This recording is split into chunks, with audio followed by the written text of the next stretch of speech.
ايوه بقى، هي دي الحاجة اللي كلنا عاوزين نقولها لنفسنا.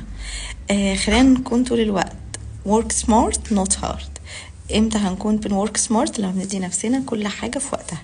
يعني احنا وقت الراحة لازم يكون راحة، وقت النوم لازم يكون نوم، وقت الشغل لازم يكون شغل. مش كل حاجة سايحة على بعض، ده ما بيديش نتائج ومش بيطلعك بأحسن نتيجة، بالعكس. وانا جربت الموضوع ده جدا جدا جدا مع حالاتي. انا الاول كنت بشتغل الاسبوع كله، وكنت بلاقي نفسي طول الاسبوع اوفر ستريس جدا، متعصبه جدا جدا بقى، بتعصب على اولادي وبتعصب في الحياه عموما. لما قررت لا، ان انا عندي يوم اجازه، ده الطبيعي، ده اللي من حق كل انسان، ان انا لو موظف في اي مكان انا هيكون عندي اليوم ده اجازه، اذا انا برضو من حقي يوم الاجازه ده.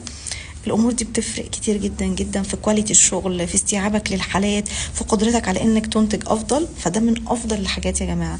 مش لازم نشتغل 24 ساعه عشان نكون انجح ناس، لا.